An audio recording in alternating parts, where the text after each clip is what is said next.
Does everything you touch turn to Well, as far as I can tell, there are three main reasons why this is happening. I think that if you're early in the process, you shouldn't be judging yourself too harshly if you're failing. Let me tell you a story. A year ago, I started learning Brazilian Jiu-Jitsu. On day 2, a 135-pound girl, that's about 60 kilos, just absolutely dominated me on the mats. Like, I literally could not get her off of me. She was just better. She beat me again and again. Now, I didn't see this as discouraging. Quite the opposite, actually. She deserved to win. I'd been doing it for 2 days. She'd been doing it for literally years. She was just better than me. I learned from her, stayed humble, and a year later, I was the one crushing newbies on the mats.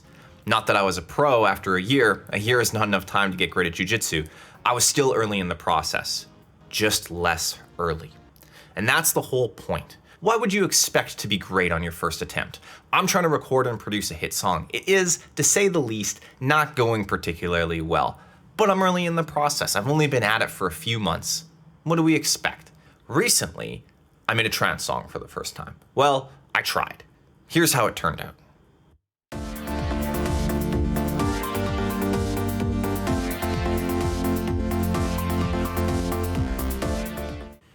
It's terrible. It's just terrible.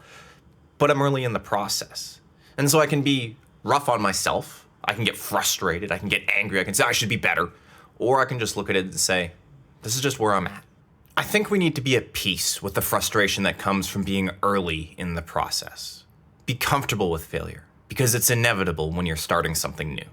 Do not quit just because it's hard. Try, fail, try again, fail again, learn your lesson, do better next time, keep going, and you'll improve. So I think the second reason is that you haven't set yourself up for success. And to explain this, let's look at some of the ways that we set ourselves up for failure. We surround ourselves with people who we know are not right for us, friends that tear us down instead of building us up. We get trapped in relationships that are toxic, and we know it. But it's easier to stay, so we do. We want to have successful careers, but we join companies that aren't really going anywhere. We pick a career with limited growth potential. These are the sort of decisions that limit our chances of success, and I am more guilty of this than I would care to admit. I've had to look in the mirror real hard over the past few weeks here and judge myself pretty harshly. For years, I've been into the wind and then acting surprised when the spray flies back and hits me in the face. It's dumb, and yet I just keep doing it, not learning my lesson. At the end of the day, I think setting yourself up for success means adopting a winning mindset and playing the game like you want to win. That means joining an A-team, surrounding yourself with great people, making the right decisions. And you gotta give it your all. Set yourself up for success, take the shackles off.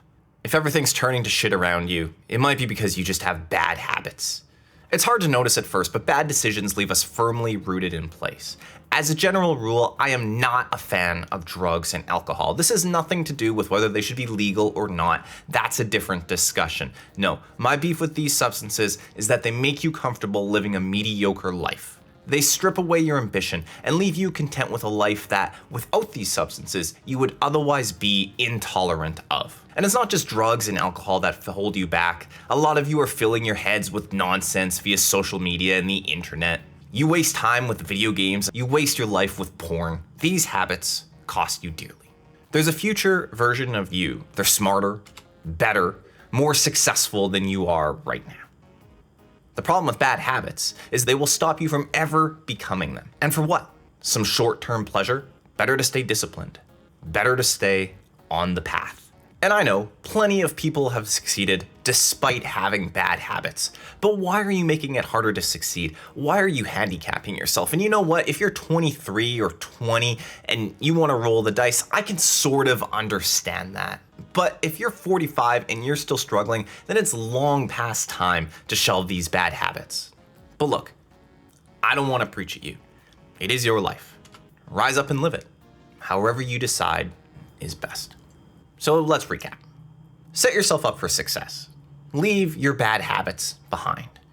Be patient with yourself, especially early in the process, and get used to failure. It's inevitable. Work hard. Try. Actually try, and stick with it, and see where you end up. Did I miss anything? Let me know in the comments.